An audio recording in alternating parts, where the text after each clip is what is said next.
See, hi, Sergeant Kitty. How you doing? Uh, my, we got another kitty joining us tonight. We got Sergeant Kitty here. He's been coming indoors a lot this particular winter because he's a very old cat, and he doesn't like it outside when it's cold outside. So he's sitting down here at my feet. He's not being the least bit disruptive at all, are you, buddy? He's a nice kitty. Hi, everybody. It's Jason with Green Country Agri Force here. It's Wednesday evening, 8:30 p.m. And are these lights bright enough? I have an extra light here, a little remote control on it. So if I've got that turned on, hopefully it'll illuminate the screen behind me a bit more. I had to adjust some settings because this is such a bright background that we're green screening on here. And if you saw the thumbnail, then you might have some questions about that particular background. We'll talk about that more in just a second here. Just want to say hello to everybody that's out there. See, we got Oklahoma Chicken Cam in the room tonight with, what did you say, 5 some more?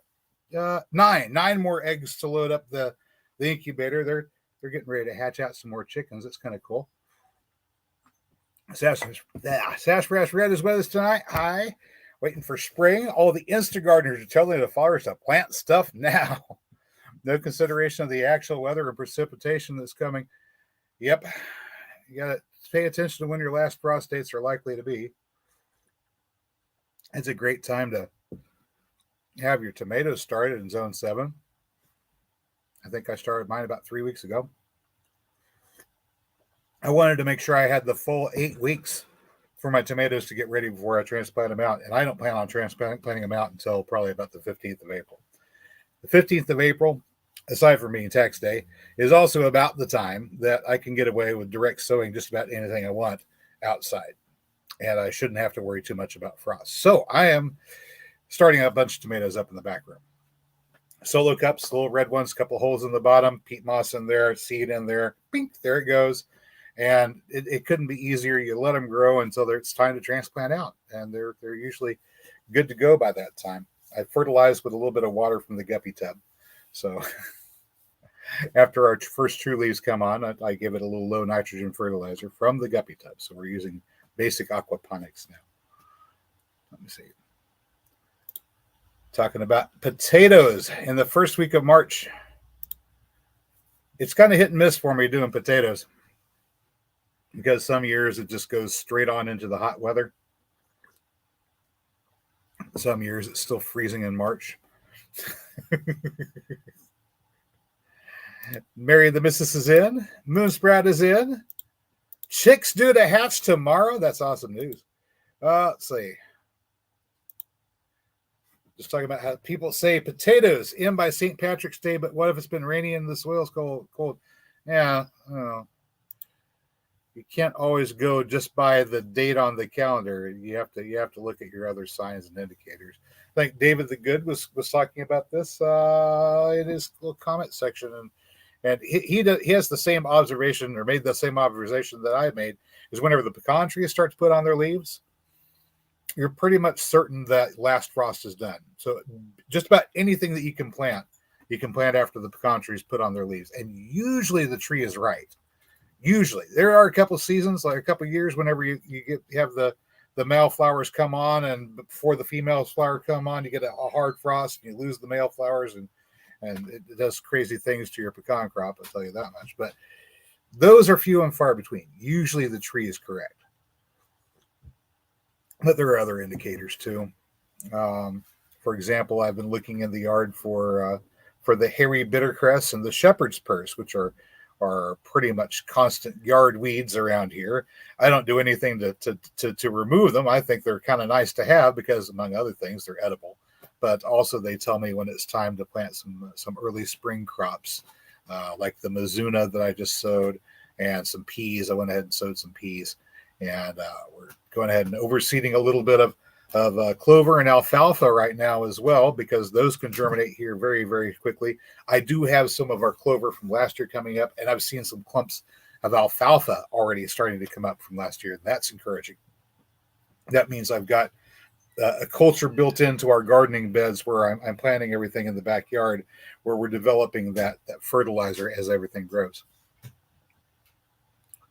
And I did a lot of work on those today, getting rid of dead grass, and then raking in some additional clover and alfalfa seed. I threw in a whole bunch of sunflower seeds as well. Planted some more canna lilies in various places.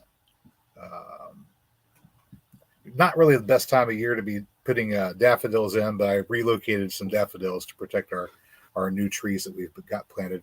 Planted more trees, of course. Out there on the side, we've got a sweet cherry that needed to be replaced, so we replaced that one. We've got a pear over here that we replaced with a Asian persimmon because it was a Bartlett pear, got damaged by some sheet metal during a windstorm a couple of years ago. And I already have another Bartlett pear. So if I was going to add on another pear tree, I'd want to add on another cultivar pear. I've already got 2 full-size pear trees on the way. And I know from experience that whenever they get well developed, 2 full-size pear trees produces more pears than a family of 5 can dispose of. And there's only, 2 of us here. So we've got enough pears. We're going to be fine on pears. The other tree I had to replace was an alder tree that the drought just got to. And although I haven't given up on growing an alder tree in the yard here, I've decided that I want to relocate where that tree is to a different spot because I had already planted the tree. And yikes, what's going on here? What the hell? Oh, pardon me. For some reason, our green screen decided to flip over. Is that a cat? Cat?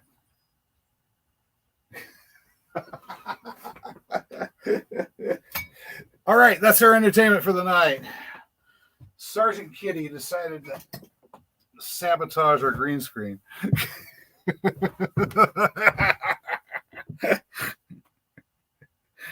We'll edit and post.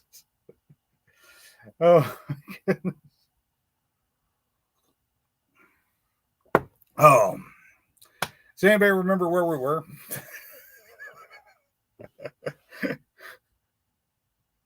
Oh my goodness. So daffodils, not the right time to plant daffodils. I put some of those out there around our trees. I mentioned the trees that we were planting. Oh yes, alder tree. The cable guy put the tree in. Or the cable guy put the cable in after I'd already planted the tree, and the cable passes right over the tree. And an alder, if I let it go, is going to get to be 60 foot tall.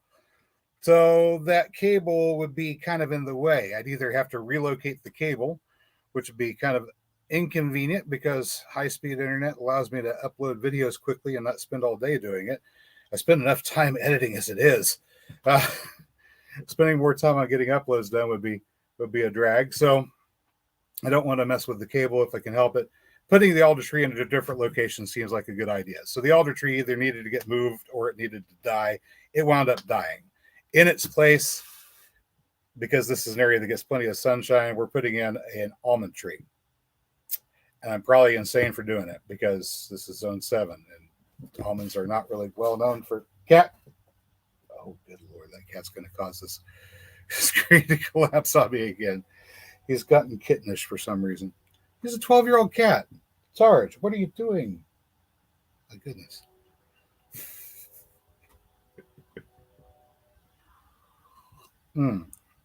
So we got an almond tree that we put in there. And it says it can survive to zone 5. I don't know. Maybe they're thinking Oregon, where they have the Humboldt Current, although it's technically zone 5. They can get away with growing some things there that they can't hear.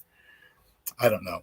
But supposedly a cold weather almond, we'll see how it works. That's the 3 trees that we planted the last couple of days to replace ones that we've lost. And then we've got more stuff coming. Let's see.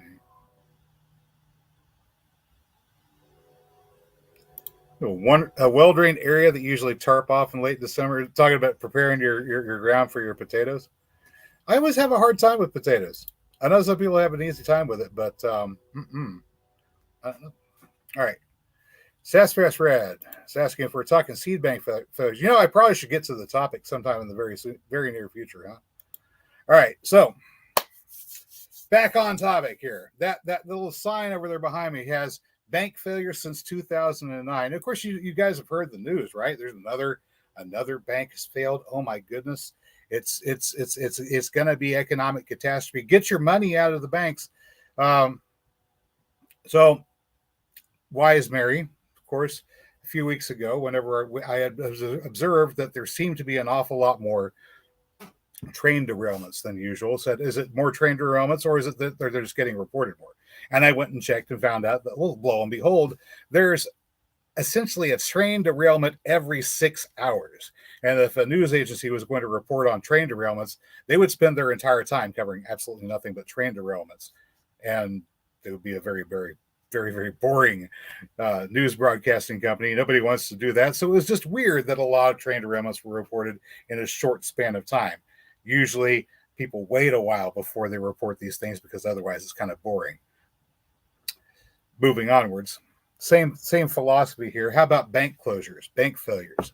And I'm gonna fade the screen here so that you can see everything that's behind me. All right, so you can see this. We had this set up for the thumbnail. It wasn't the original thumbnail, but I changed things up.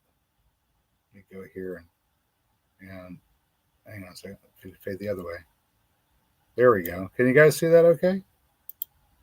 All right. So up here, and I'm going to go ahead and increase the size here so I can read it properly. If you need to go ahead and zoom your screen in a little bit so you can see those numbers, go for it.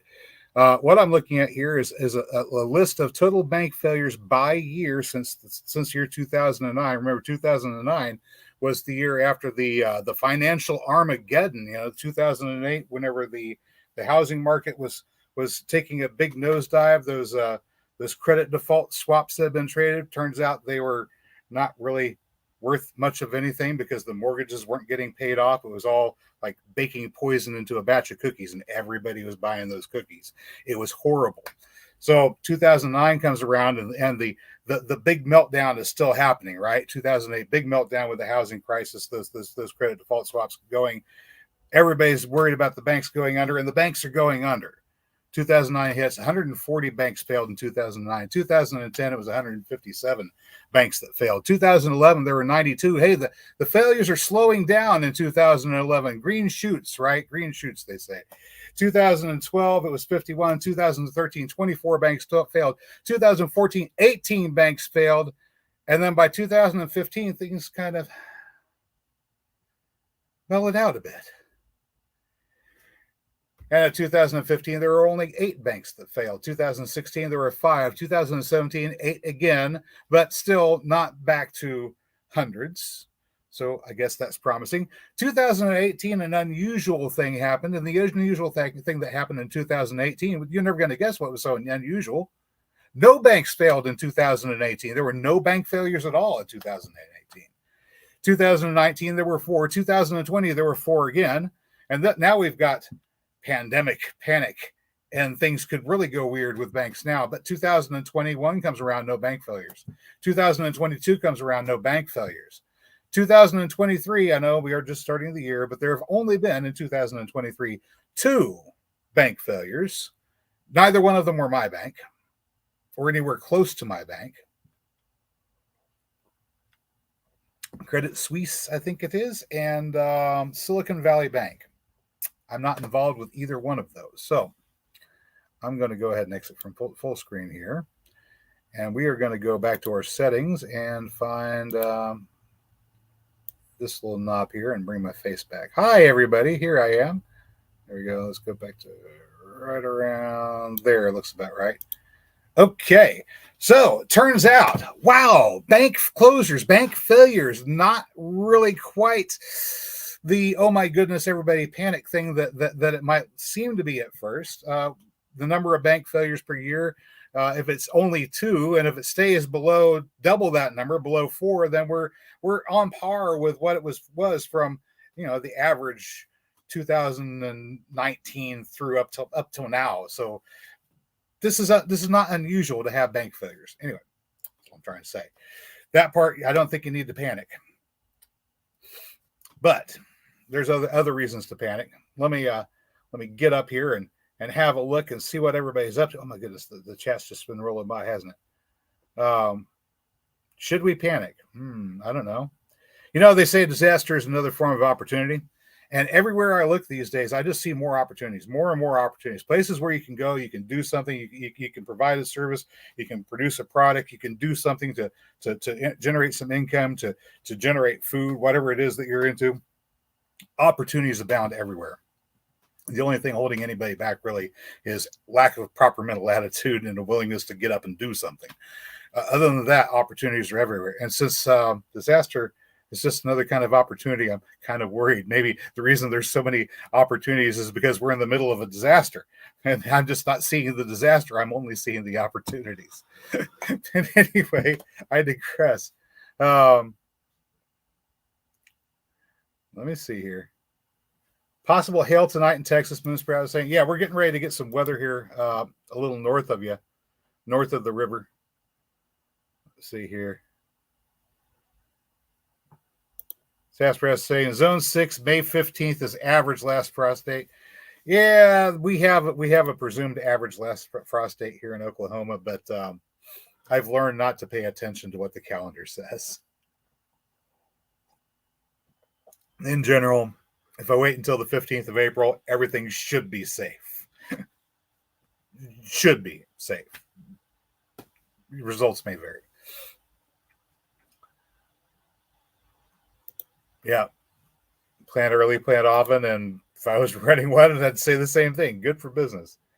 Happy gardeners in the house. Hey, y'all. And Moonsprout saying, yeah, she goes by the pecan and the mesquite for your indicators. Usually whenever your pecans have leafed out, it's safe to plant just about anything because the frost is not coming. Downside to this little light that I have here is it's motion sensitive. And if I don't move around enough, if I'm not moving my arms, then occasionally one of the lights will go out. It's also solar powered, which is kind of cool.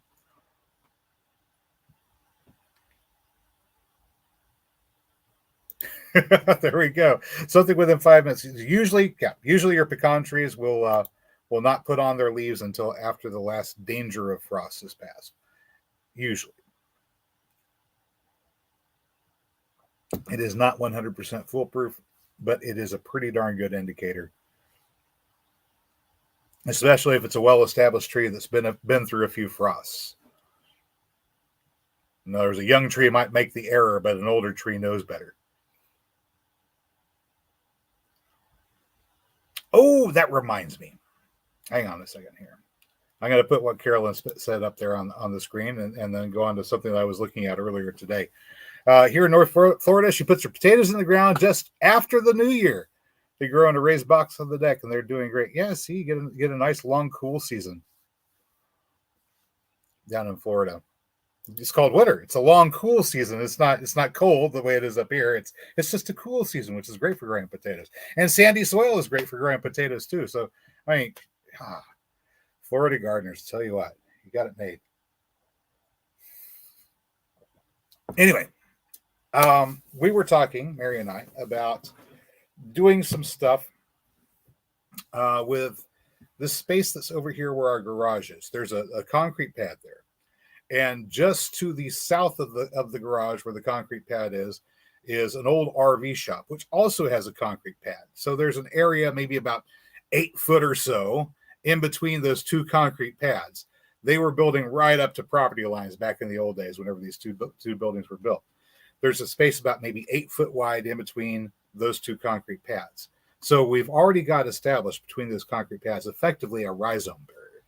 And we're contemplating doing something with bamboo across that southernmost expanse of the yard there. And there's a lot of fun things you can do with bamboo. You can grow it for biomass. You can use it for biochar. Of course, I've got the cook stove now that I can cook with. Taking my bamboo and turning it into biochar, that sounds like a great way to produce my own fuel. Of course, you can use it for other things, tomato steaks. You can weave baskets out of it. The old people that used to live here would weave an entire building out of river cane. So fun and exciting stuff. We were looking at some varieties. I was looking at this nice timber bamboo that's kind of a yellowish color, and green stripes occasionally pop up on those segments. And the segments would be about 5 inches in diameter. Huge. to the point where you could grow these up, cut it down, and then cut in the middle of one of these segments and lay it flat, and you would have a shingle probably about that long or that wide. So really fun stuff that you can do with bamboo. And this particular variety said that it likes to wait until later on in the season before it begins sending its shoots up. And as a result of it waiting a little bit later to send its shoots up, it's able to survive in colder climates. We get down to 5 degrees Fahrenheit on a fairly regular basis. Not every year, but occasionally. And sometimes we even get as low as 2 or 3. Very rarely 0. It's very, very rare that we hit 0 Fahrenheit here. But those low temperatures do in a lot of otherwise tropical crops that could grow here because we have so many heat days and we get such heat. Anyway, so we thought about maybe adding some bamboo and just got to work out how we're going to put it in there. I want to do it in stages. I want a large timber bamboo and then slowly step it down because the power line comes onto the property from that side over there. And I can step it down to the point where we're just having some river cane as it goes around the corner where the power line comes in, and that won't get high enough to interfere with the power line. And we can do a variety of different things with that stuff. Anyway,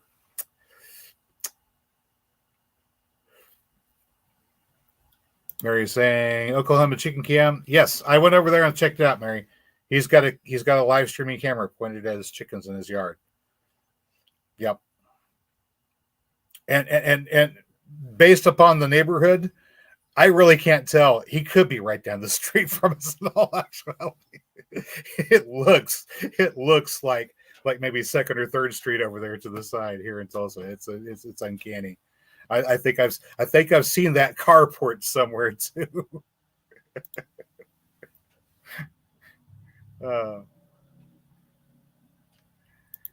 Daffodil is one of the main planting indicators. Onions and lettuce time. They do shoot up awful quick. They're some of the first things that are up. So the earliest color that you've got, other than just purple dead nettle and chickweed and stuff like that. So other great reasons to plant daffodils. It's just simply the early color and the early food for pollinators. All right. We've got Esterak in Central Florida. Would love to grow Brussels sprouts. Any recommendations? I don't know. That sounds kind of like maybe a winter crop. What do you think? What do you think, moonsprout? Or not moonsprouts. Carolyn Smith is down in Florida also, and I think Carolyn might be able to give you an indication of things to do to get Brussels sprouts growing in Florida.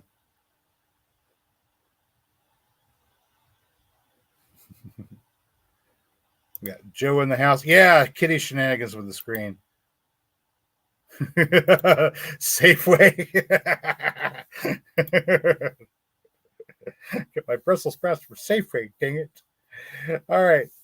So back there in 2008, for you guys that don't know, I do a blog, and occasionally I write on it. I don't write on it all the time.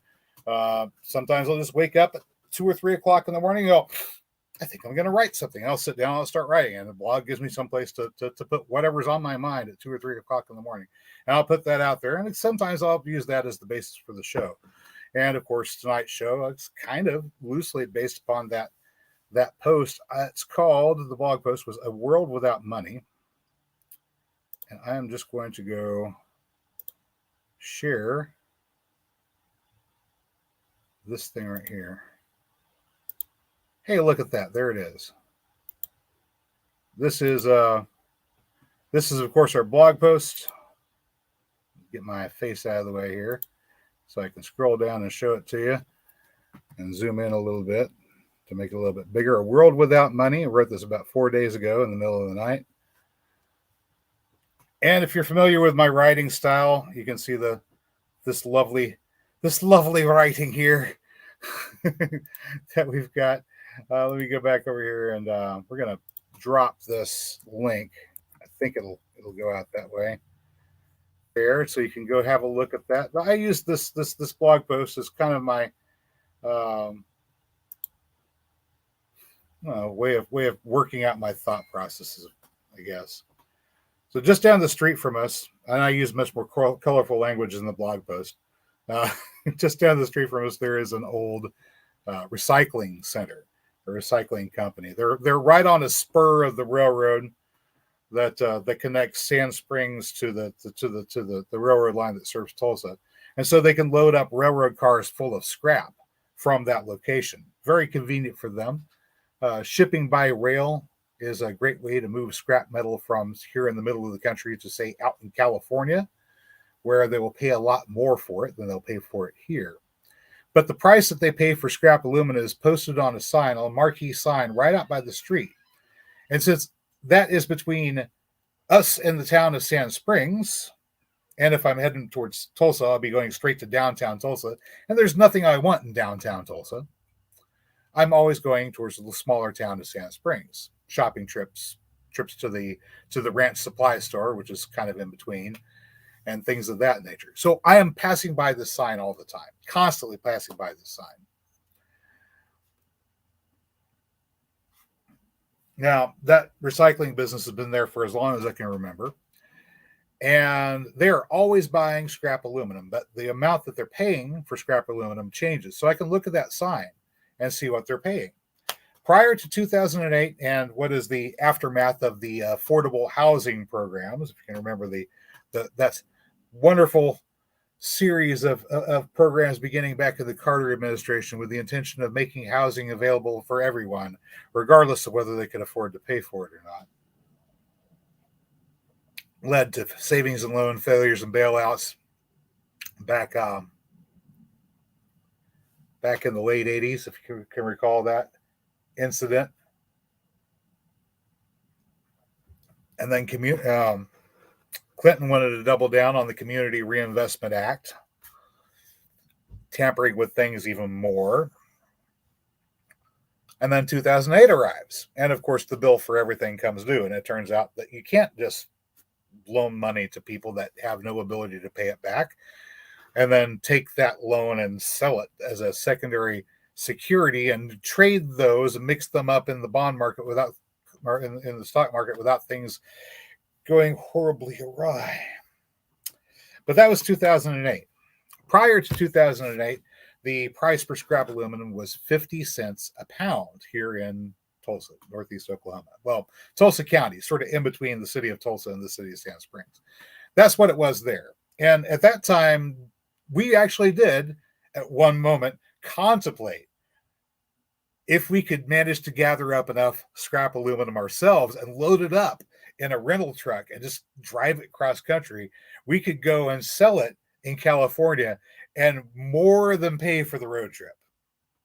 But here's the thing. From 2008 until now, which is 2023, right? About 15 years, give or take. I haven't seen the price come back up to 50 cents.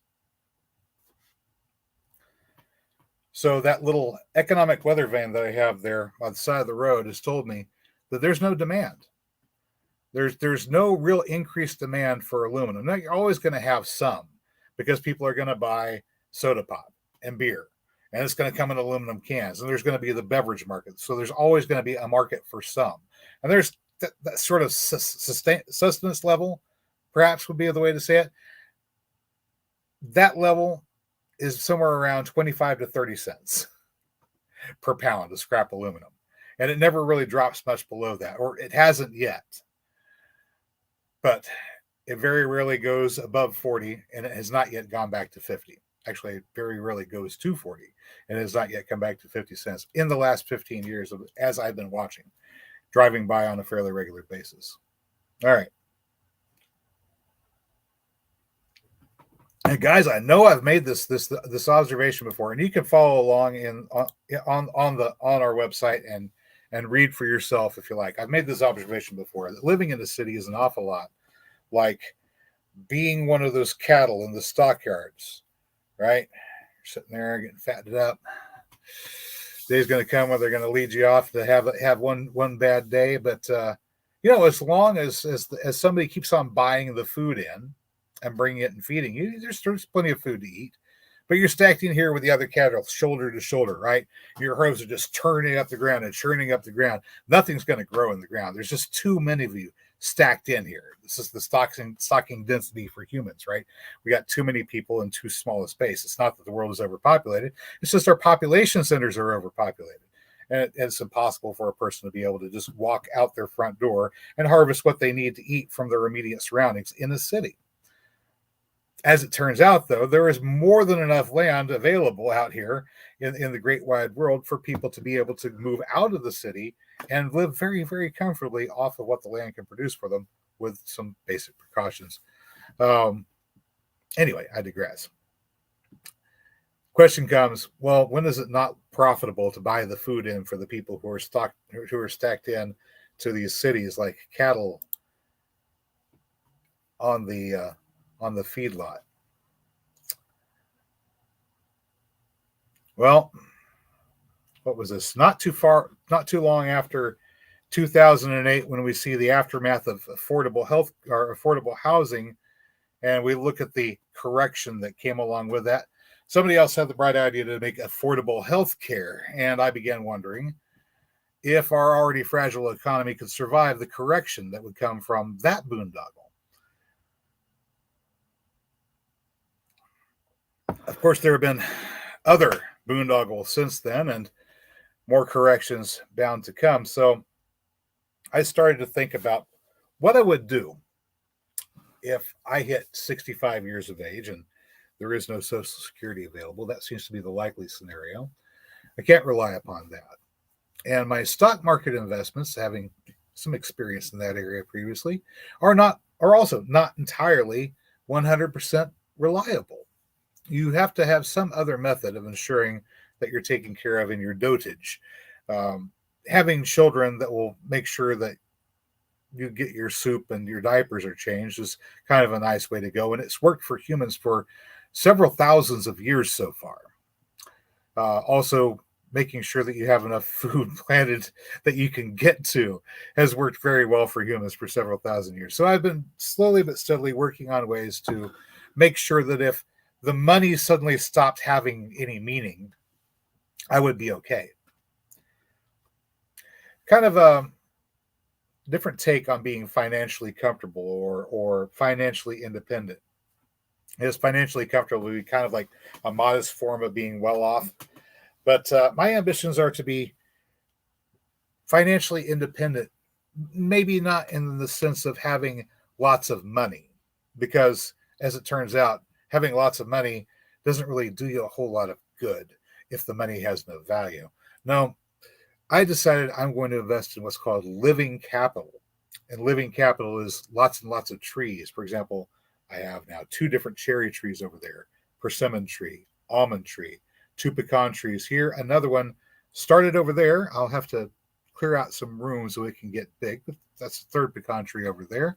Several pear trees, plum tree. I'm getting ready to get another plum tree in this year. This one will be a form of green gage, only it's not green, it's yellow. So the fruit that it produces will be significantly different from the fruit that the first plum tree produces, but they're able to cross-pollinate. So the need to have another tree for cross-pollination has been taken care of, and I get 2 distinctly different fruits out of that particular arrangement. Of course, we've got our peaches, we've got hazelnut trees, we've got chinkapins, which is a little shrub chestnut tree, and many other trees and perennials that provide us with food.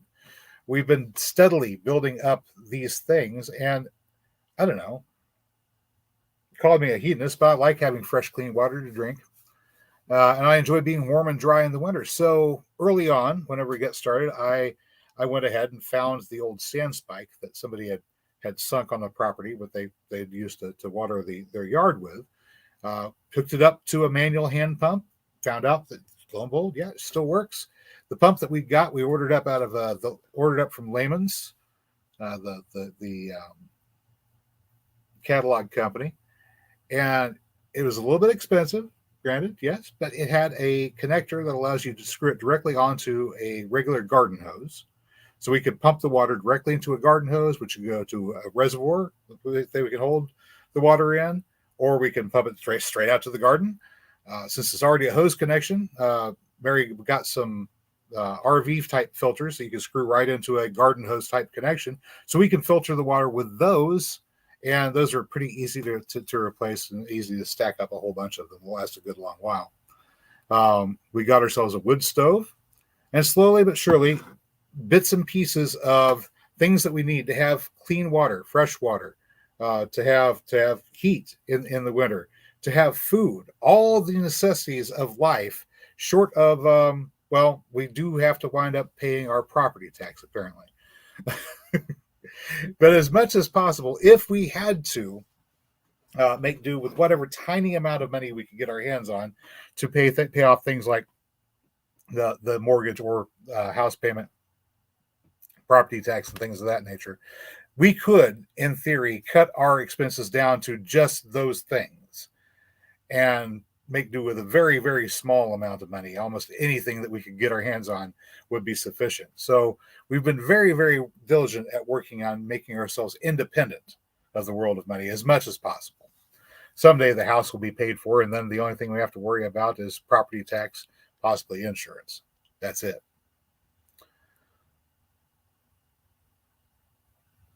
And let me see here.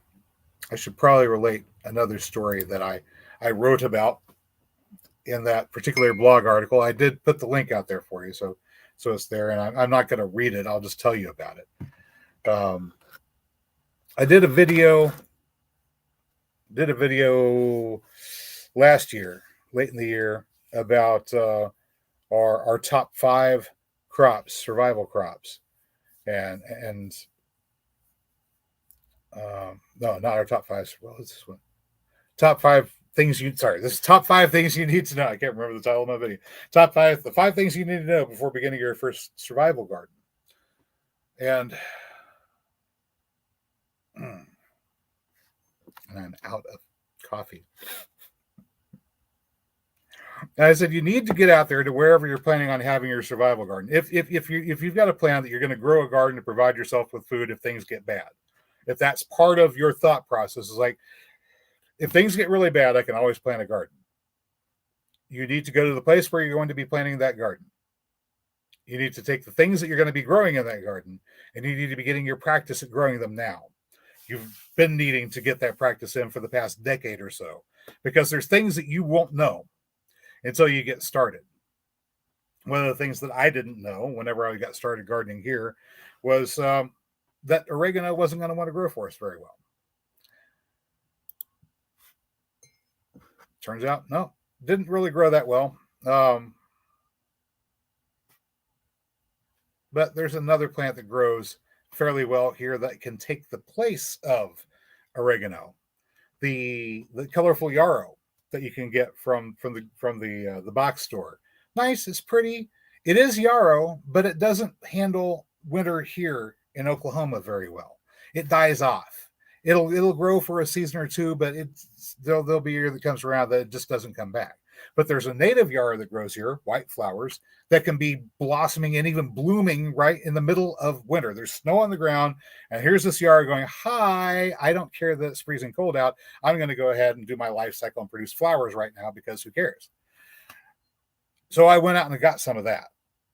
And I planted that around, and I planted Monarda or bee balm around, and the Monarda fistulosa, that one with the purple flowers, the pinkish purple flowers. It's so common that it's managed to escape captivity. It grows in the wild. You can be walking in the woods somewhere, turn around a corner, and go, well, there's Monarda, it's bee balm, and you can get that, or you could get the horse mint, which is a slightly different variety of Monarda that grows wild also. Very, very, very potent, maybe a little bit too potent, but both of those have a lot of the thymol in them that is responsible for your antiseptic capacities. And I use this stuff all the time. Do I have my camera on? Can you see this? So this is a little bottle of oil of oregano. I use this stuff constantly. I wound up cutting my arm. Where's that? Wound up cutting my arm just about 4 days ago, I think. Yeah, 4 days ago. Here, get to see an open wound. 4 days ago, I cut my arm, slashed it all the way through. Ouch, that kind of hurts a little bit. slashed it all the way through all the layers of skin. So we got, meat exposed.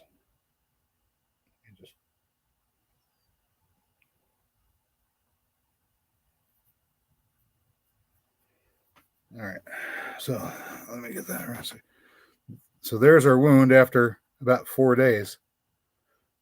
And we used Listerine to clean out around the wound, strip of gauze with a little bit. I have to change out my bandage after every couple of days. A strip of gauze with just a little bit of oil of oregano on it as an antiseptic. Cut all the way through the skin, all the way through all layers of skin. No stitches, just thymol mostly.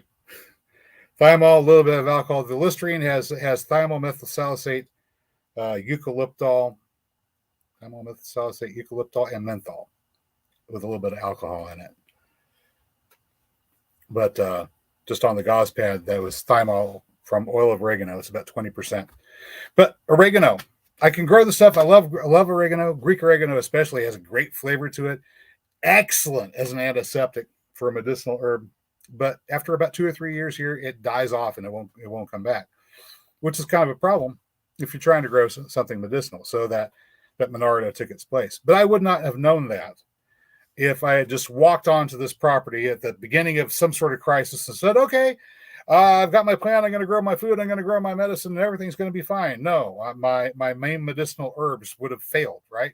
Because what I was thinking was I can get this yarrow from the store. I can get this oregano. I can put the oregano herb in here and everything's going to be fine. No, it's not. It can't survive outside here.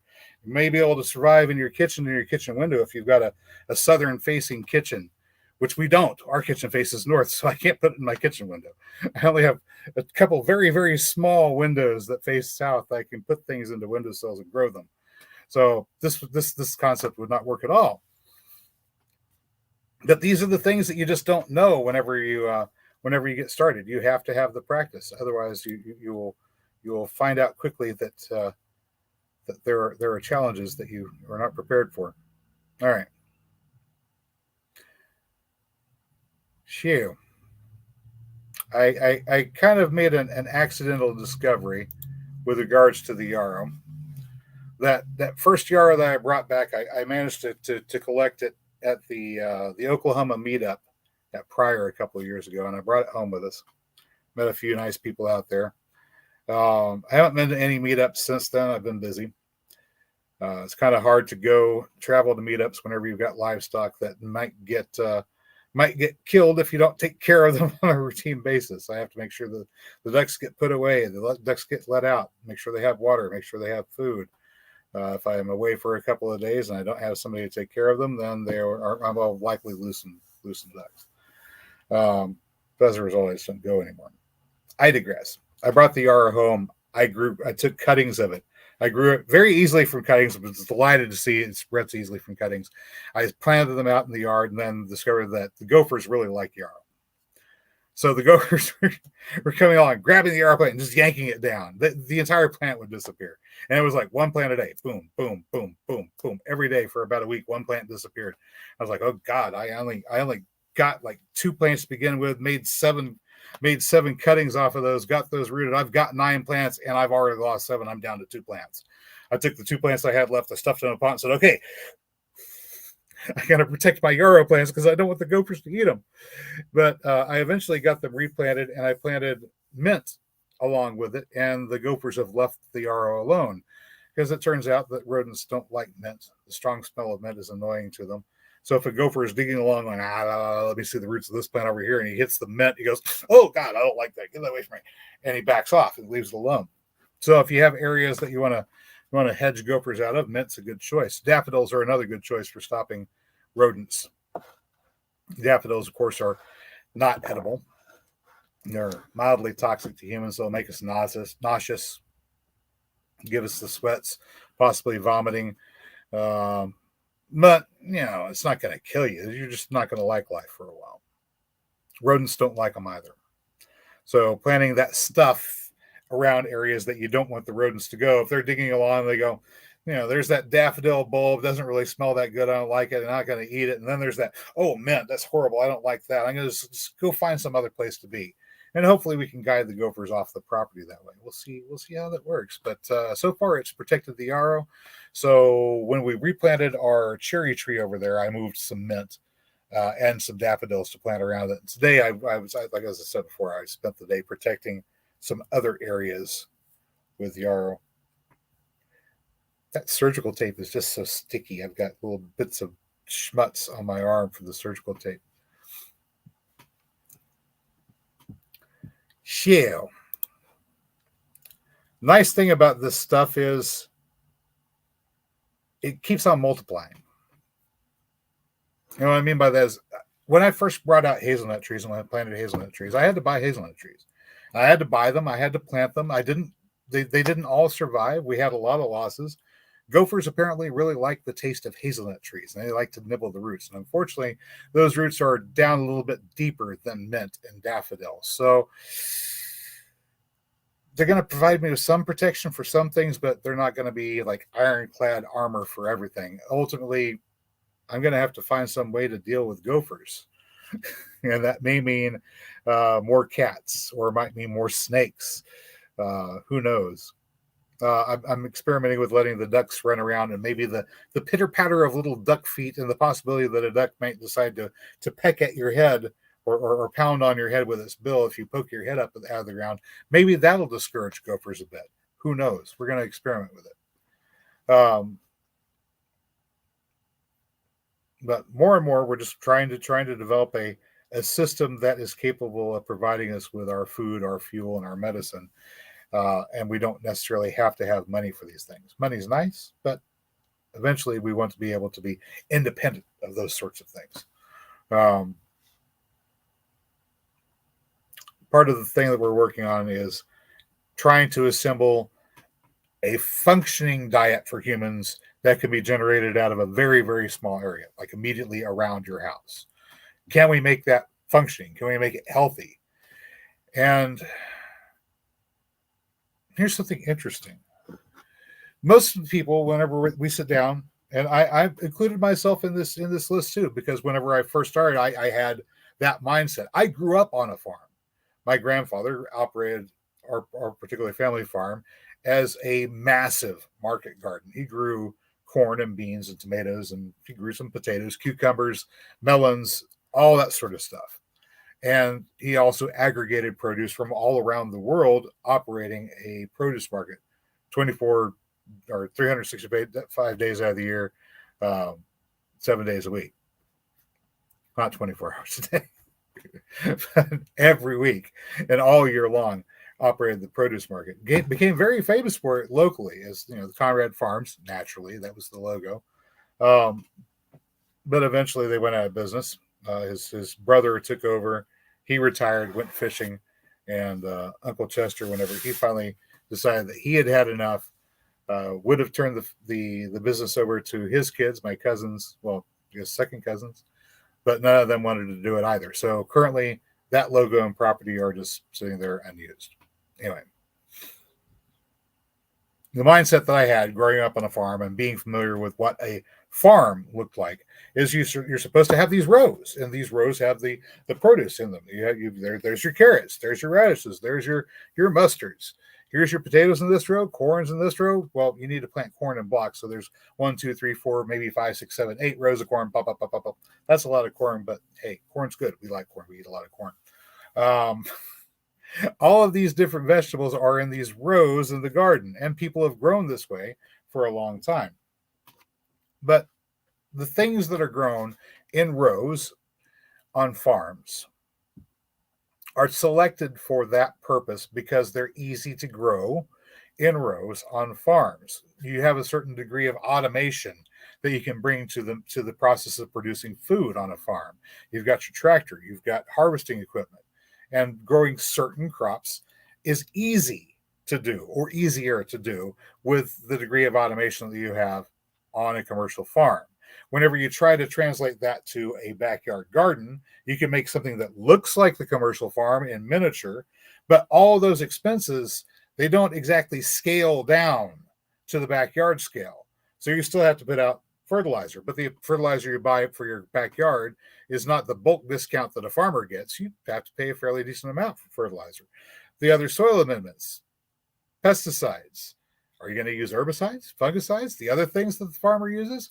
These are more expenses and more expenses, and you still have to deal with the problem of tending your row of crops in the garden with irrigation and everything else that the commercial farmer might have, but you're going to have to establish for your small backyard garden. And you can quickly see that it's not cost effective to try to grow a garden in your backyard in the way that a commercial farmer grows crops on a farm.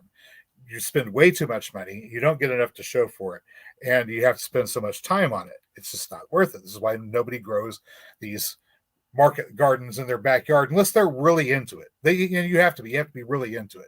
But the average person goes, nah, I'm not going to bother with that. I'm going to go, work my 9-to-5 job, take the money, and go buy groceries, and that'll work for them. And their idea of prepping is, I'm just going to buy more groceries that I can save for longer periods of time, and maybe that'll work for a bit. Who knows?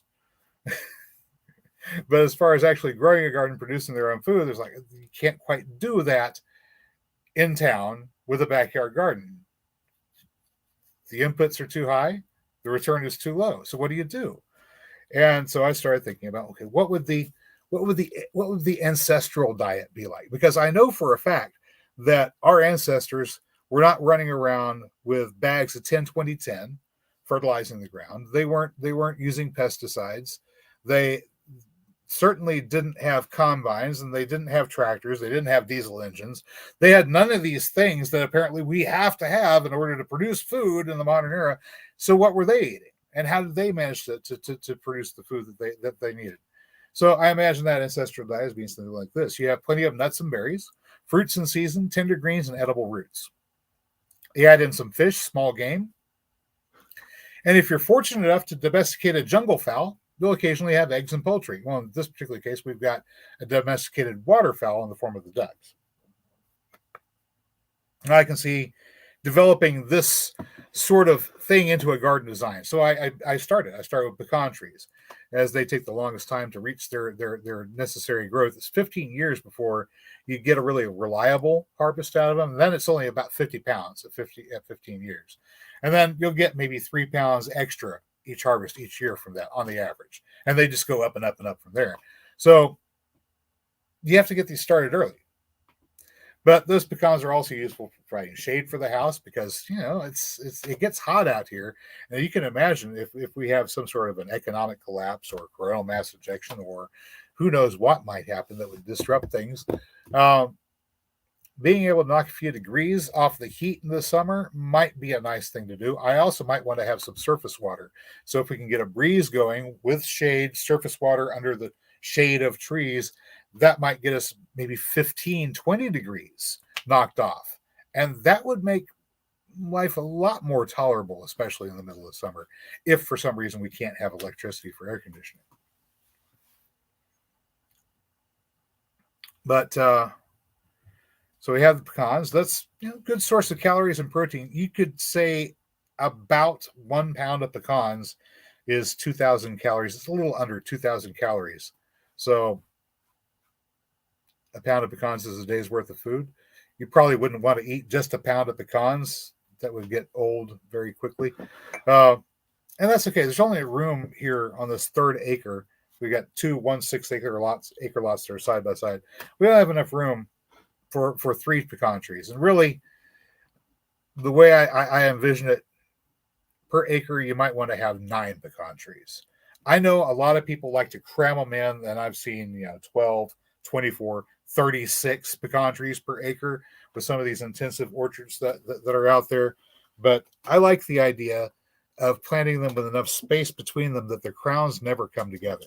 And if the crowns never come together, that means that it's a lot harder for diseases and parasites to transfer from one tree to the other. Doesn't mean that they won't. It just means it's harder.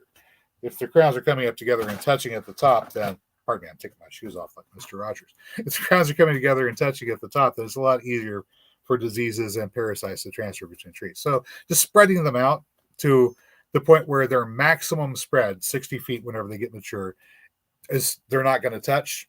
That lets you get 9 pecan trees in 1 acre, 1 square acre. Or alternatively, a better way is to do 8 and take that 60-foot spread in the middle where you could have had another pecan tree, and instead put in some surface water. Put in a pond. And maybe it'll be a rainwater fed pond, but it's surrounded by pecan trees providing shade. And if you put in some other things in there, willows, alders, cottonwoods, to send their greedy little roots down there and produce that wonderful net that can seal the bottom of that pond, you may discover that pond keeps water in it year round. All right. So we don't have enough room for a lot of pecan trees, so I added hazelnuts. That's an understory tree. Takes up about 144 square feet tops, like 12 foot on a side, and they can grow in partial shade. So if I put them somewhere underneath the pecans along those edges, the hazelnuts will still be able to grow. They'll still be able to photosynthesize. They'll still be able to produce nuts. They say about 6 years from planting to produce. We're hitting that point this year, so we'll see. Maybe we'll get nuts this year. Maybe we won't. I've got 1 or 2 trees that look like they may actually produce. We'll just have to see how it works out. The versions of hazelnuts that we have, we've got like 9 different hazelnut trees at the moment. Comes out about 4 different mixed hybrids. They're part Barcelona, part American hazelnut that have been hybridized, crossbred, and then stabilized. And from that point, selected for their attributes. There's about 4 different improved hybrids that we're growing. So these things will produce decent sized nuts. They will avoid the hazelnut blight that was a problem, the filbert blight that was a problem for the European hazelnut in North America. And that was the last tiny little bit of coffee I had. I really should have brought another pot in here or something. So I've got those things. This year I added 3 chinkapins. It's kind of like the chestnut tree, only it's like a bush. Those only reach about 15 feet in high, so those are great shrub layer trees. All of this is more calories, more protein, and more importantly, it grows without a lot of personal attention on my part. Year in, year out, once those trees have got to the point where their roots have hit the water table, and it's pretty high where we're at, they're off. They're off to the races, and it's going to take a severe drought to do them in. Now, a severe drought may limit production for the year if they can't get enough water to fill out their nuts, but they're not going to be killed off by it either. And of course, this is another reason to have lots of diversity, lots of different things. So I have 4 different types of hazelnut trees out there. In addition to that, we have different types of nut trees. Almond tree, which probably won't produce, but it'll be fun to see. And of course, an assortment of different fruit trees. With so many different varieties, something is going to grow, something is going to produce food for me. And chances are a lot of things are going to produce, hopefully not all at the same time, because we have this variety of different stuff. So 1 week it's going to be the gummy berries they're coming out. I'll be picking lots and lots of gummy berries. We'll be preserving those and eating those fresh. Another week it's going to be the tart cherry. Another week it's going to be the sweet cherry. I mean, they got the persimmon later on in the winter, well past fall, whenever they turn full orange and they're ready to just drop from the tree. We'll come around, we'll pick those persimmons, and they're going to be nice, and they're going to be fresh and sweet and delicious. Of course, the plums are going to be growing for us. The dessert plums are going to be growing for us.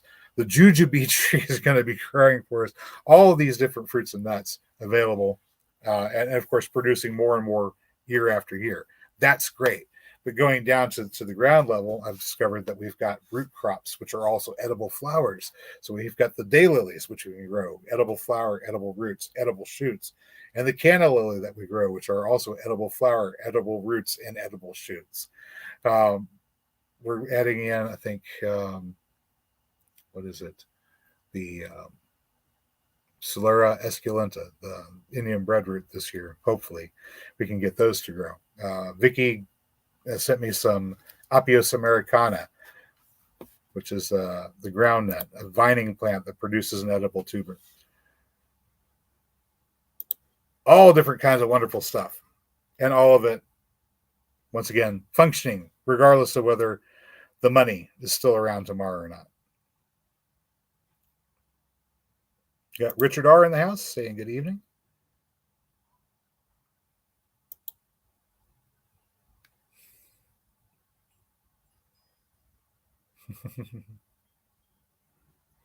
Hugo Homestead is in the house.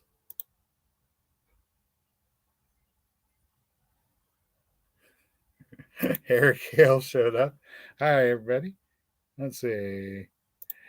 Joe is asking if I thought of planting fig trees. I have fig trees. I've got two varieties of fig trees growing. One is the Chicago hardy fig, which is not very hardy. At least it doesn't handle the winter here in Oklahoma very well. We'll put it that way. It might be hardy in Chicago, but they have a dry cold. Here we've got hell. We just have hell in the winter. It gets bitterly cold, and fig trees did not like it. They died back to the roots. But I've got a second one that one of the viewers had found. There was a lady here in Oklahoma that had it growing in her backyard, and she told this girl, "Can you get rid of this fig tree? I've tried everything I can to kill it. It just won't go away." And I heard about it. I was like, "Can you bring me some of that?" And so she did, and now I've got these fig trees, and we're trying them out. So far, one that I planted outside has managed to get all the way through the winter to this point, and it still has live wood. It hasn't all died off above ground. So it's like, yay! Maybe one of these days I'll be able to look out the window and see a fig tree growing there that's actually the size of a small tree instead of just whatever shot up from the roots this year. But occasionally, those, even the ones that die back to the roots, if they get a good enough season, will produce figs before the end of the year. Hopefully, a tree that doesn't die will do a lot better. Happy Gardeners. Okay, you're up in Oregon. Okay, I was mentioning that earlier. Oregon, yeah, you've got, it's zone 5, but weird things happen in Oregon because of the Humboldt Current, and you sometimes get away with doing things that you can't. But it blooms too soon to get any fruit, huh? Yeah. Yep. The almond tree that I got is a grafted all-in-one almond, so it will be self-fertile, but the question really is it going to do anything? I don't know. It came from Portland, if that helps.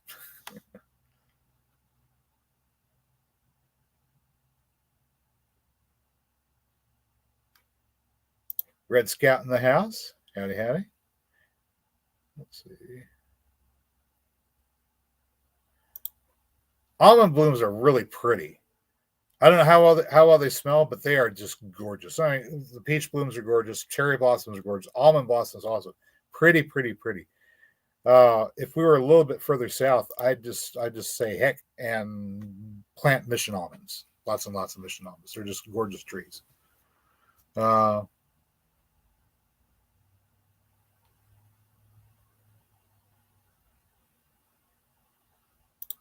2018 was the year of the bank. Let's see, 2018, 2021, and 2022. No bank failures at all, which is unusual. Yeah, so the fact that we've had 2 bank failures reported in the news so far in 2023, not necessarily as much of a cause for alarm as just simply the fact that the entire economic system is built on paper mache and hope. So being prepared for a world without money is just prudence. But I wouldn't panic. Just stick with your plan. Keep on investing in living capital. Keep on putting in your trees. Keep on putting in your perennials. Keep on making sure that your wood stove is functional. Make sure that you've got a source of water. Make sure that you're on good terms with your neighbors, and party on. I did make a little minor adjustment to our finances. If you go to our website, I know I put the link up here earlier, and somebody else can put the link in chat too if they want to. If you go to our website, www.greencountryagroforestry.com, and look at our shop, you'll notice that the T-shirts have been removed. I pulled the T-shirts and the really nice. Do I have it over here? No, the really nice. Free Canada sweatshirt that we put together. I took them off because they're drop ship, which means that if somebody orders them, As soon as somebody orders them, my bank is billed, or my bank account is billed for the cost of the product and the shipping. And sometime about a week or so later, the money that I would have got from somebody ordering the shirt finally reaches my bank account.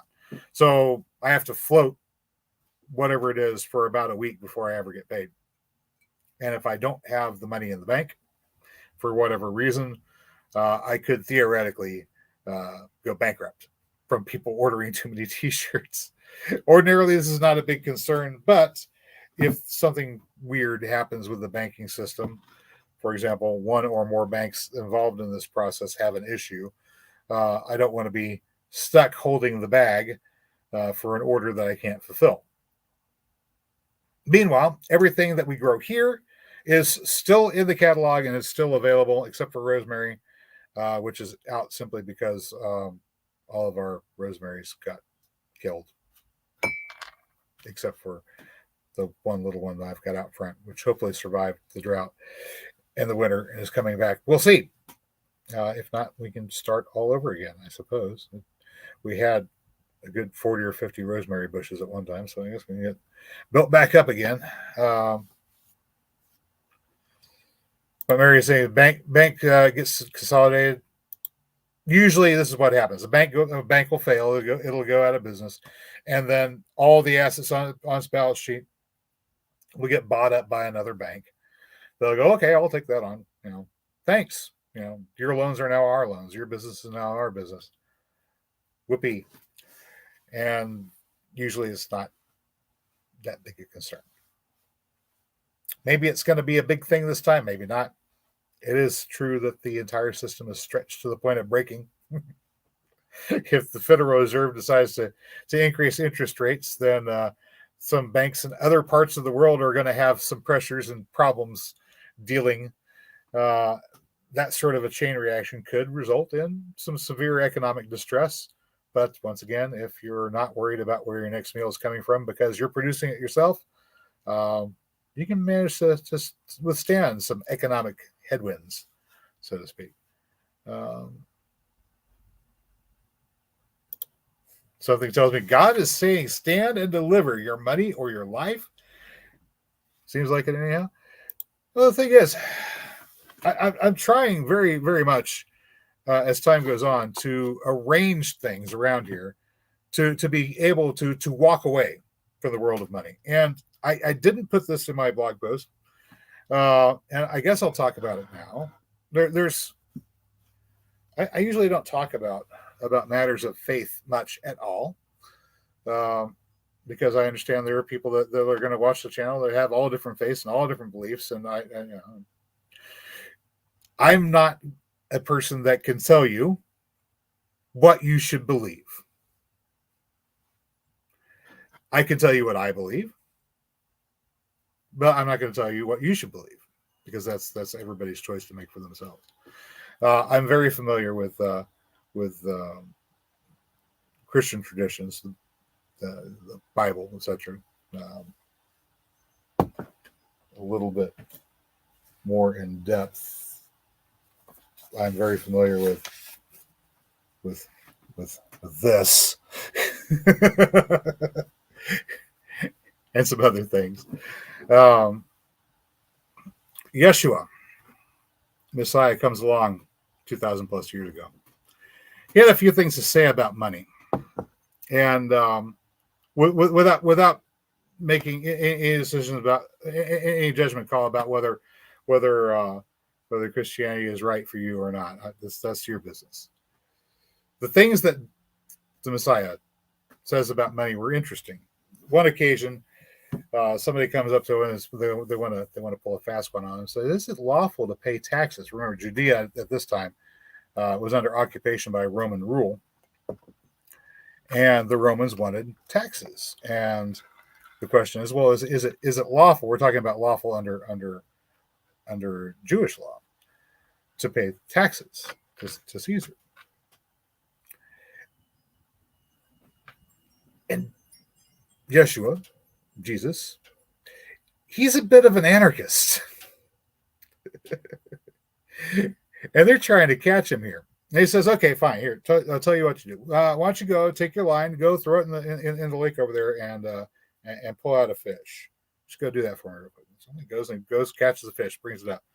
And Jesus, who is very adept at this, does the old reaches into the mouth and pulls out the coin thing, right? So he probably has one palmed and produces it. This is what you'd be taught to do if you were taught by the Magi, and presumably Jesus was. So he knows a couple magic tricks.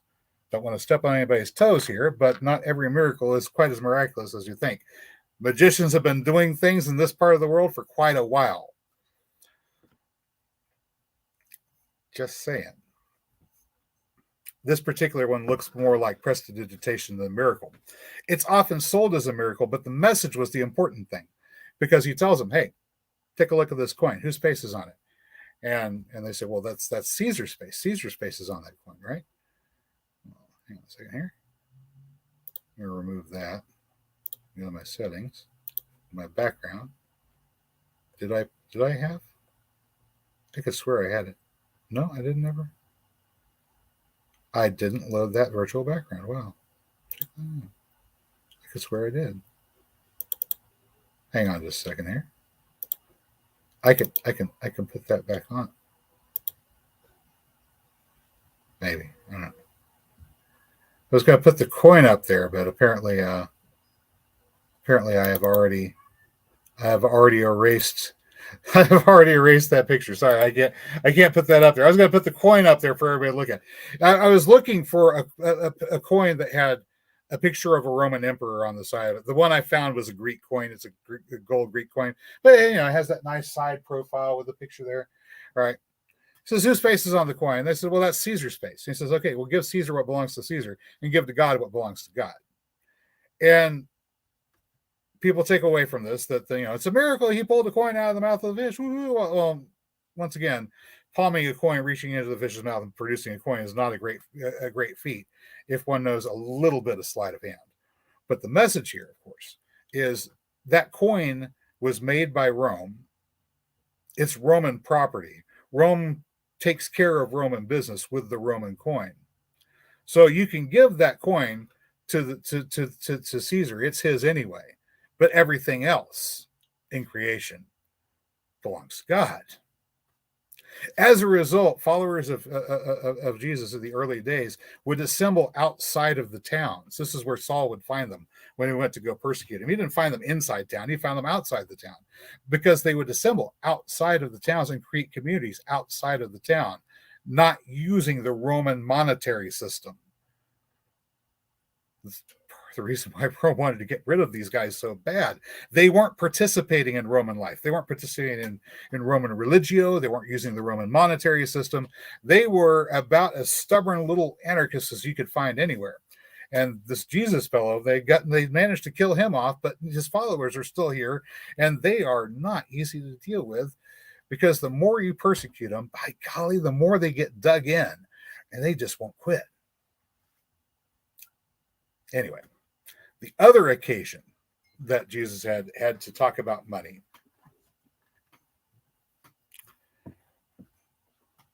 was whenever the disciples were grumbling, as they often did. You may notice if you're reading the New Testament, the disciples grumble a lot. And it might be just the style of writing that's being used to illustrate points and present stories. But apparently they're always grumbling, and they never get the message. They never quite get it. It seems to be the recurring thing. The disciples never quite understand what's going on, and they have to have everything explained to them. But in this particular case, they're grumbling because the funds are running low, and they're wondering what they should do. And Jesus says to them to not worry. He says, consider the lilies of the valley. They're the finest of Solomon's courtiers are not dressed as well as these plants are. Or imagine, the birds of the air. They don't soil, or they don't toil, they don't sow, but yet not one of them will fall from the sky, but my heavenly Father knows, etc., etc. How much more will He take care of you? You get to thinking about this. If you are if you are uh, living in the natural world as a natural human being, and especially if you are following the very first commandment that God Almighty gave to humans, which is to tend the garden and replenish the earth, then yeah, everything that you are going to need is going to be provided for you in that kingdom. But it's not the kingdom of money, and it's not the Roman Empire. So that particular kingdom is still there. It's still available. You can live in it, and maybe the world of money is going to wind up going bye-bye someday. Doesn't mean that it's something to be afraid of. It's just something to look forward to as passing of an era, maybe beginning of something better if we work at building something better. Let's see.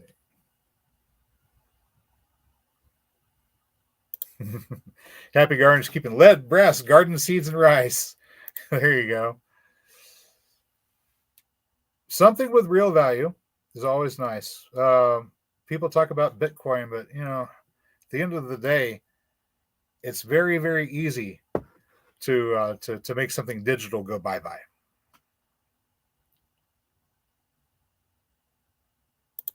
Rescott says, my calendar says I will trust and not be afraid. There you go.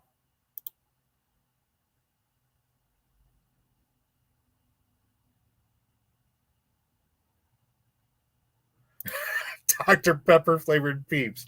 Oh my. Yes, it's the end of days. They're making Dr. Pepper flavored peeps.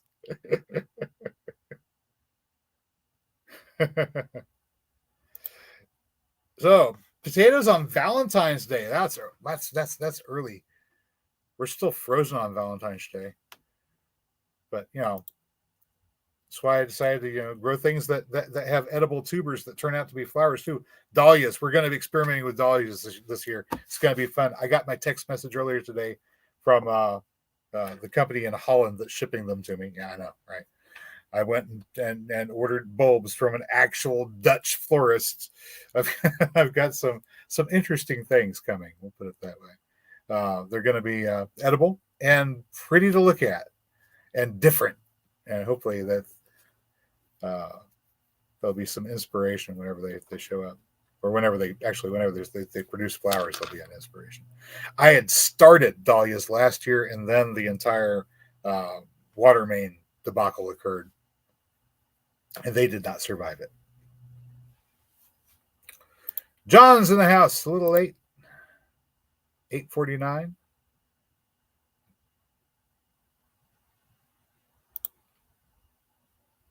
Yeah. I haven't adjusted to setting the clock forward yet. Mary made me change the one on the wall.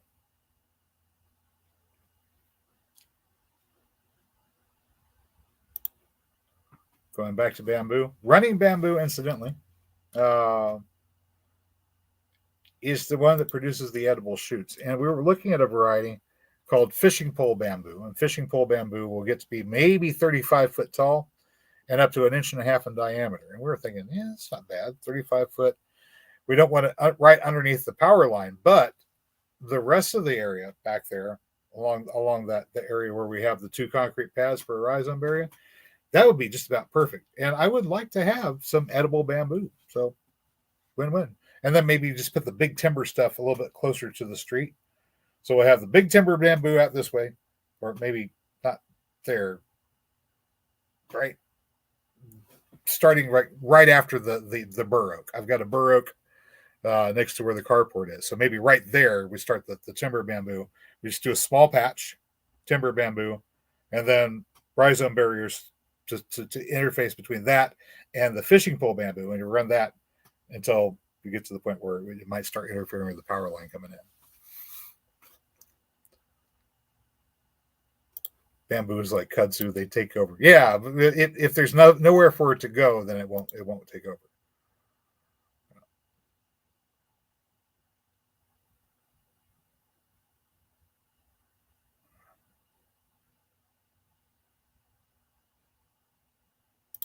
Joe is asking who has the chicken cam. I'm not sure if it is in Tulsa, but it looks suspiciously like it could be. But just about every backyard out here, unless there's something very distinctive to make it stand out, looks an awful lot alike this time of year.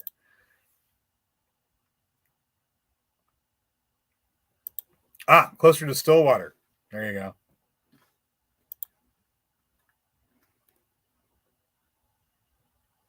Carolyn is saying plant Brussels sprouts in the winter in Florida. That's what I thought. Oh, wow. I see where we caught up to in chat. That was a while back. Guys, I'm gonna zip through chat here and see if I can see interesting stuff to talk to. Questions, comments, complaints. We've been past an hour, so I'm gonna wind it down here real quick. I'm sorry I didn't have a video out for you earlier this week. We've been shooting video, but the question really became about whether or not I'm going to take time to stop and edit video or just keep working. And I opted to keep working because we've got a limited window to get a bunch of stuff done here before spring is officially upon us.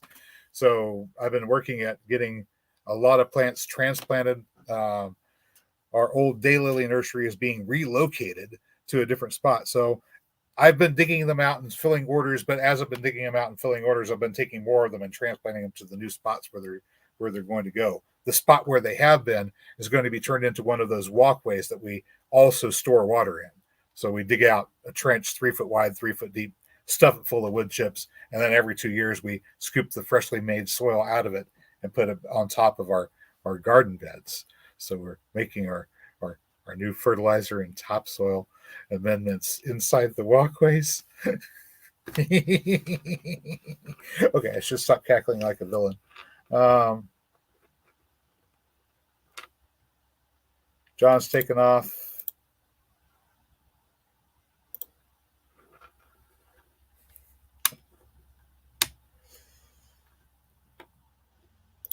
Who knows? Who knows?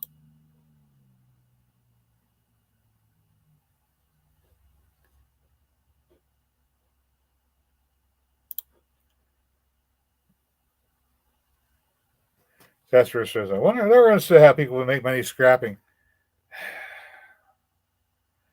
I don't know. It depends on what you're scrapping. Scrap iron doesn't sell well. Scrap copper, scrap aluminum, if you can get enough of it, you can make some money doing that. But the supply of scrap would be my concern. If you're operating a business where people bring the scrap to you, that's one thing. For example, the Yaffe Metals down the street, they take it, they load it up on a car, they ship it to the people that want that recyclable metal, and they get paid large money to aggregate it and then ship it all off at once. The individual person trying to do it, they're stuck trying to get whatever price the local recycler will pay.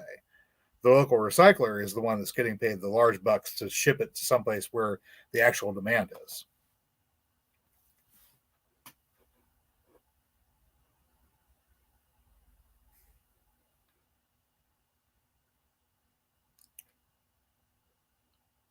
Yeah.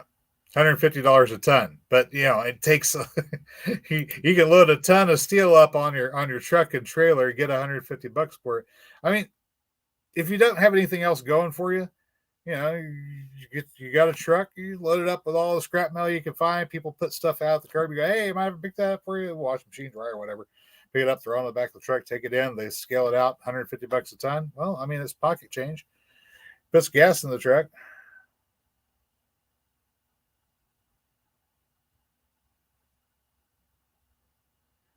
So Joe's saying right now, 10 pesos, 50 cents US for a kilo.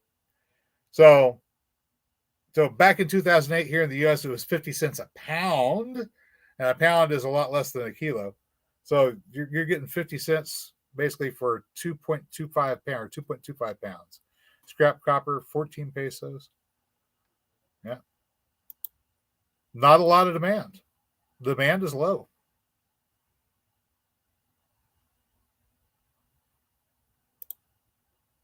Yeah. People will try to steal it. The railroad cars, if nobody's watching the railroad cars whenever they stop, not too far from here, somebody may hop up on the car, grab pieces of scrap and throw them off the side. And then later on, come by and pick up the scrap, take it to the scrapyard and sell it. So theoretically, there's scrap that gets sold to the scrapyard, loaded up on a railroad car, starts to head towards its destination. Before it can get to its destination, somebody pulls the scrap off of the railroad car, takes it back to the recycler, and sells it to them all over again. That's a little bit disturbing. Sassafras Red is asking about electroculture. I've heard of it, but I have not done any experimentation with electroculture to this point.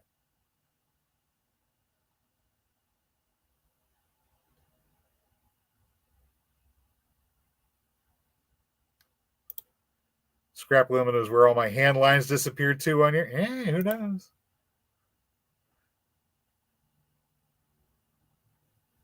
Melody in the house.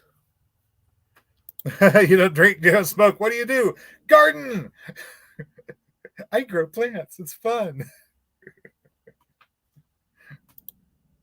All right, so can't explain it well enough. A little bit woo, but there's some video. I'll look into it. I don't make any promises I'm going to get into electrical gardening anytime. Jan's looking into electro and magnet culture. Oh my! So there's an entire thing there. How to gardens in the house. There you go. So clearly, it's not going to be worthwhile to gather scrap in Oklahoma and run it down to southern Mexico. You're not really getting much better than we are here. Jan in the house. Might take up drinking again. You know, I thought once there was one time after my first divorce that I thought I might take up drinking and becoming an alcoholic, and then I discovered it was an awful lot of work. It's just a lot of commitment required to get up every day and drink. I just couldn't do it. I couldn't stick to it. I tried, but it just no. I couldn't do it. Too much work for me.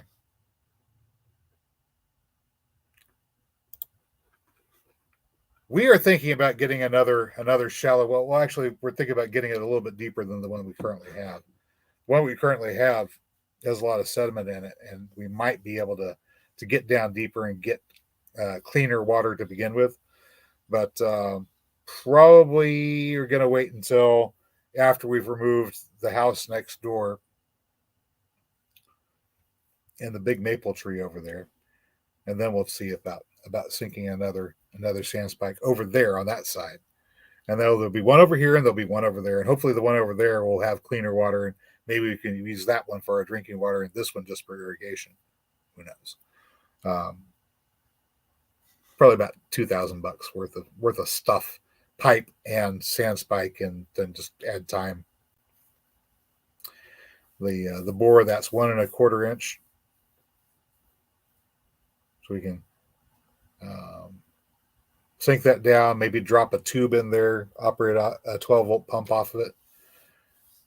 So I can connect that to our 12-volt system, or if necessary, screw on the manual pump and manually pump water.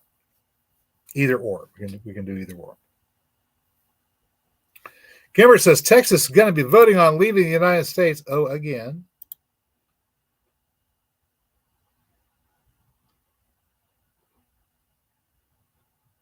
I'm a lazy bugger too. Well, lazy booger, not a lazy bugger.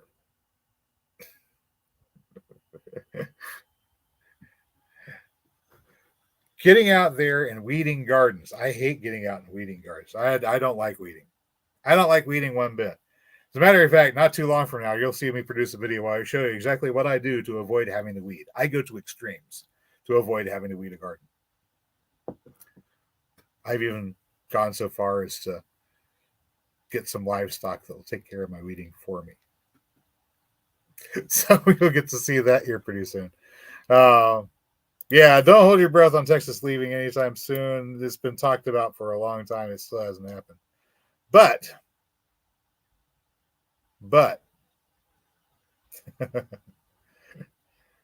You never know.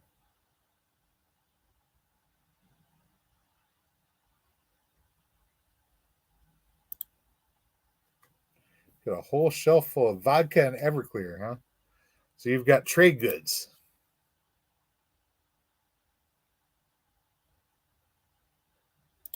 There we go. Cuttings off the fruit trees, sell them for money in the future. Right now, I've got a dozen mulberry cuttings going in the back room. I've got about twice that many gummy berry, but I don't think the gummies are going to make it. I might have to grow those from seed. The stems are a little bit on the pithy side on the inside whenever they're young, and that those pithy stems, I've always had a hard time getting those to take root. But the mulberries, they just might do it. They're leafing out right now. The ones inside, I've got them inside in a tub, rooting hormone on them, and all the good stuff. I threw some plastic over the top, poked some holes in it to make a humidity tent, and they've started producing leaves. Who knows? Maybe they'll root.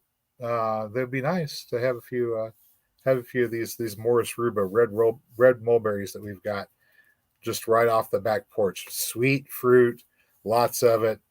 They're nice. So getting a few of those to sell would be great. Otherwise, we get probably about a good dozen or so plants off of each mature tree that we have, or we will as time progresses. If I got 40 or different varieties and I get 10 propagules off of each one, that's a lot of trees. I don't have to produce a lot of one type of tree if I have some depth and I have a variety that I can present. There'll be something for everybody.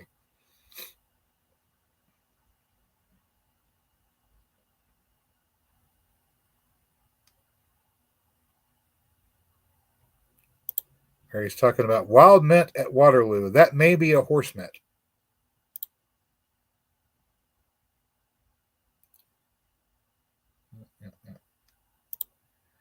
It stung like the dickens, sir. Talking about this cut right. Oh, no, right there. Yeah. Right there. Yeah, the funny thing is, I was sitting there. We put up our fence, and I was making gates for the fence out of old cattle panels. So I clipped them down to 6 foot. These have been cattle panels that were 8 foot long. So I cut 2 foot off them. And the top half and the bottom half of the pieces I trimmed off have spikes, the pieces of wire from the cattle panel.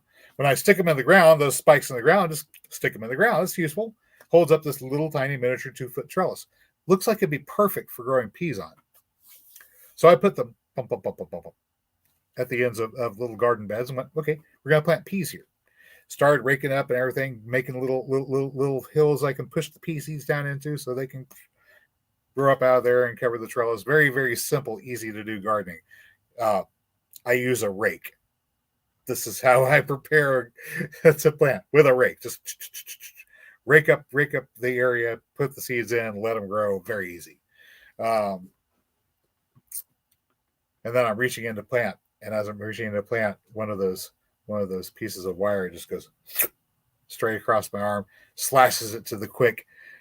That thing was razor sharp, and it just cut me like that. So I was recording, talking about these sharp tines on the top of these little miniature trellises that I make. Now I probably need to go put something over the top of maybe an old Coke bottle or something to make them a bit safer. And right after that, I cut myself off. Yep.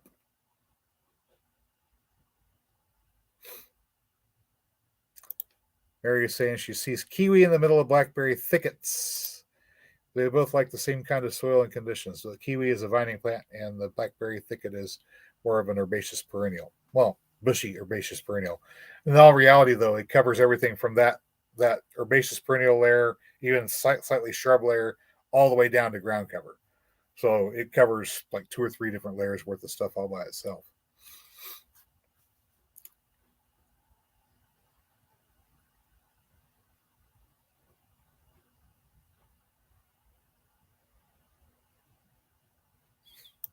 Mary would rather use the Listerine than the oregano. I don't know. I mean, Listerine is part thymol, but oregano has more thymol in it than Listerine has active ingredients in the first place. So straight oregano oil is still better than Listerine. Stings like the dickens, but it's better.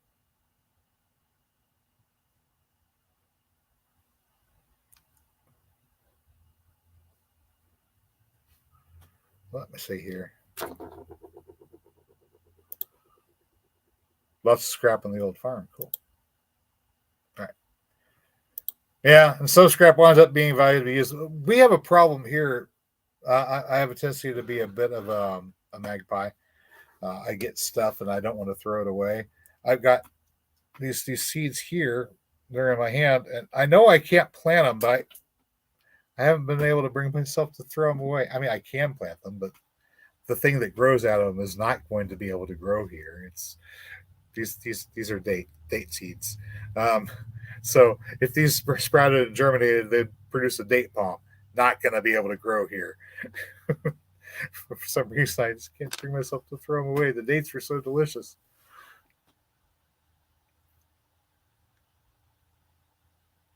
All right. Hey, Oklahoma Chicken Can. So they used to pick up seeds and corn at Conrad's. All right. So you have been to my great uncle's shop. And once upon a time was my grandfather and Chester, who's the brother, ran Conrad Farms together. And then Carol, my grandfather, retired and went fishing on the Illinois River, and Chester took over the business. So, yay! Yeah, you're familiar with the family business. That's us. We're the Conrads, or at least I am one of them. Or my mom was a Conrad. We'll put it that way. Stray Kitten finally caught up. I haven't. I'm how far? Oh my goodness, there's so much. Billy showed up too here lately. Let me see. I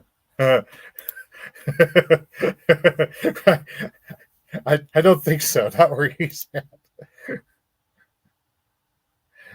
But you do get some snow, huh? At the higher elevations. It's kind of cool, actually. So you can grow chocolate and you can get snow. Best of both worlds. You just have to go higher. You get the snow.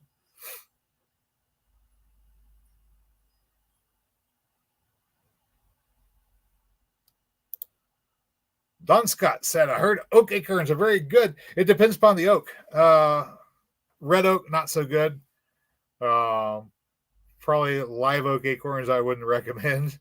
But the Quercus macrocarpa, the one that has a distribution along the Illinois River Valley and up to just southwest of the Great Lakes, that area, oddly enough, that's where the Lakota originated. They moved further west, but they originated in that area. That particular oak makes the largest acorns and the sweetest. So white oak or bur oak are your best. Your bur oak hybrids have a tendency to be the best. The range kind of stops down around Spiro where the mounds are there. So it looks like they may have also been developed by the mound building culture that settled the Illinois River Valley and areas to the west of the Mississippi. And the presumed point of impact for the Younger Dryas impact event would have been directly over their homeland. So they would have had a really great light show about 12,800 years ago. And that's possible. Mary had mentioned this before, and I kind of like, in one ear and out the other. Now, the more I think about it, the more I think she's right. That may have been the moment that the switch between horticulture and agriculture took place in North America. Because by the time the Europeans got here, it seems that the woodland tribes had forgotten that they were horticultural. And then the Europeans see them and say, well, they're just hunter-gatherers. That's all they are.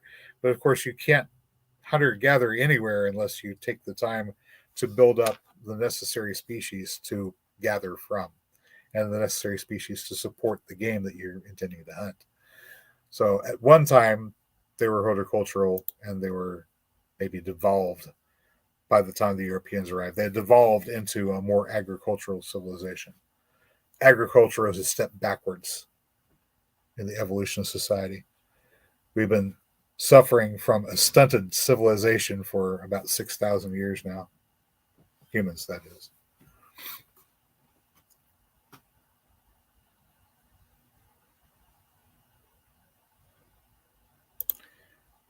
Melody Lines is saying, Brad makes miso. Bon appetit. I'm going to have to check that out. I'd love to see miso being manufactured from scratch, all the way from the start. I'd even more like to experiment with some other type of legume other than soybean, and maybe make a fermented bean paste with basically black beans or something that grows around here without having to do an imported bean. Sassafras Red needs more hazelnut trees. I've got some. I'm going to find out how many of them survived, but I've got quite a few. Well, I mean, I've got like 15 right now, I think. But I just have to check and make sure that they're going to be okay. I just separated them from their parents this year, this towards the end of the winter. So they've been immediately up potted. They're going into our sub irrigation system, those wicking beds out alongside the driveway. And then the ones that make it all the way through the summer, which should be a problem for them, they'll be fertilized with duck poo, so they'll be fine. Duck poo and fish water.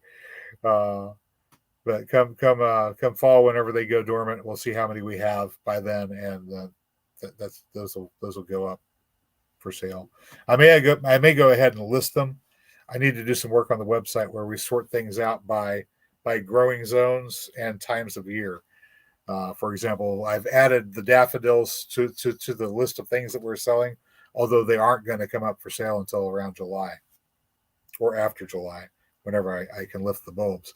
Not the right time of year to be lifting bulbs. I've done a couple of immediate transplants, so I dug up some and immediately replanted them, but I wouldn't dig them up for shipping right now, because right now they want to be sending their effort into producing flowers and foliage and stuff like that, not establishing new roots. So those we'll have in the fall. Other things that are good for planting in the fall, crocuses be good for planting in fall too. We don't have crocuses just yet. Don't get your hopes up. We will in the future. So if you have the idea in mind of one day becoming a wealthy saffron grower, we will eventually have crocuses, but we don't have any right now.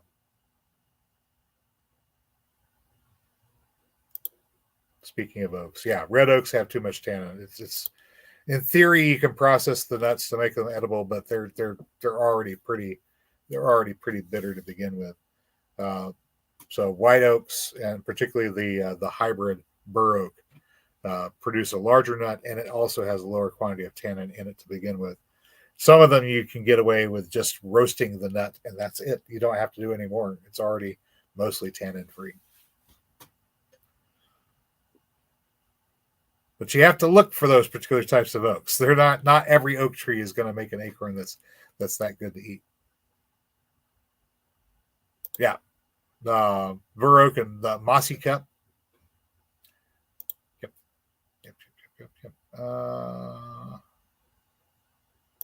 Mary's asking, where's case scenario amaranth and deal? Oh, worst case, not amaryllis, but amaranth. Yeah, amaranth and daylilies.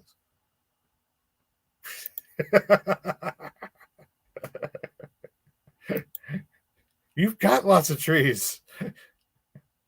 Would I bother to sprout seeds for supermarkets? Of course, I'm going to do some more supermarket seed sprouting later on this year. I've got a bag full of black-eyed peas that I'm going to go plant. I'm going to plant a bunch of black-eyed peas, and the black-eyed peas from the supermarket are perfectly good to use for seed. I've grown some other things from seed in the supermarket too.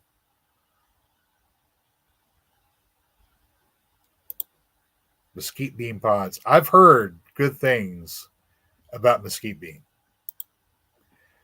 They would grow here. My only concern with growing a mesquite here is the humidity.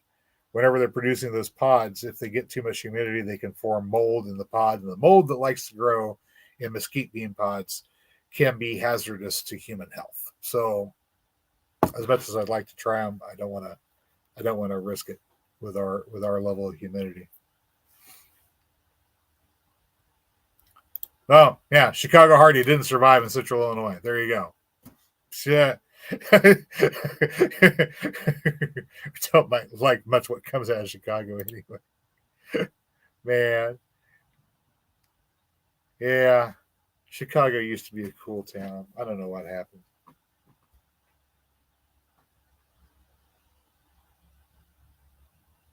Oh, talking about things grown from the supermarket. Most of them fruits are ready. Maybe the fruits. The legumes, the bean seeds grow just fine. You can grow popcorn, although most of the popcorn doesn't really do all that great in a backyard garden. But the beans usually grow just fine. You can grow the lentils. I've grown the lentils. You can grow the red beans, the kidney beans, the great northern beans, black beans, black eyed peas. You can grow all of those. And a bag of black eyed peas from the dollar store costs $1.25, and there's enough to plant your entire yard. Black eyed peas for $1.25. Cheapest seed that you'll find.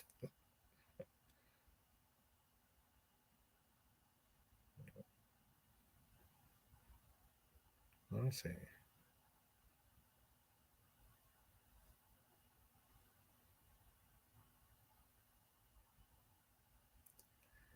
Vicky finally got here. Hi, Vicky. I did plant your the Apios that you sent. It's in the ground. Let's see.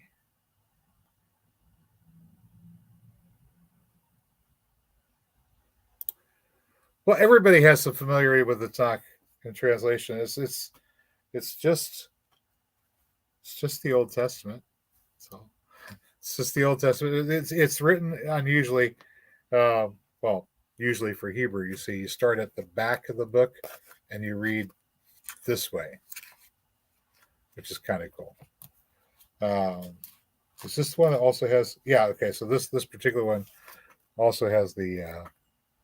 You probably can't see that. It also has the written Hebrew on the side there, which I can't translate, but it's there. Yeah, it's there. So yeah, give to Caesar what belongs to Caesar. Give to God what belongs to God. Everything belongs to God, other than the money. So don't worry about the money. You can live without it. God designed a world where people can live without money. Hallelujah. Can get an amen. Hey, it's been almost, shoot, we're coming up on 2 hours now. I better get off of here before I run out of StreamYard time. Guys, it's been great talking to you. I've still got comments I got to catch up on. I'd probably just watch them, read them over and replay, and then respond uh, after the video goes live. I've got to call it a night. I've got another busy day coming up tomorrow. It may rain, it may not rain. If it rains, then I'm just going to shoot some video of it raining and then get to work on editing and showing you guys how we went about rehabilitating this area over here next to where the old sycamore tree was. We brought down the sycamore tree, and now we're trying to convert that area that was once in the shade of a sycamore tree into a functional garden area. And I've got some plans. I wanted to put a pond in there eventually, but as I got down into excavating, I took the first couple layers of soil off, got to the clay and sand, and went, I don't want to put this clay and sand up here on the surface. I think we're going to slow down, and I'm going to take some time to convert that clay and sand into soil. And then whenever I remove it, I'll be moving soil and putting soil back out here on the surface. And that seems to be the way I want to do it. Also, I don't want to do that much digging all at once. So eventually this area is going to become a pond. But for the moment, I'm building up the berm and the banks and making sure that we have clovers and alfalfa, daylilies, and henbit and other things just growing in there. Spider warts are growing in there. Possibly some daffodils, maybe some snowdrops or other things. So we're making this look pretty. We're making it productive, and we're trying to convert some of that clay and sand into soil all at the same time. You'll get to see what all that looks like as soon as I get it edited. And of course, we covered the planting of the new cherry tree and the use of daffodils and mint to hopefully protect it from future predation. It did have some gnaw damage on the roots whenever I had to look at the root ball of the old tree. So the critters got to it. Anyway, guys, I'm going to go ahead and call it a night, coming up on 2 hours. Thank you so much for joining us, and I will catch you next time. Until then, good people, get out there and get growing.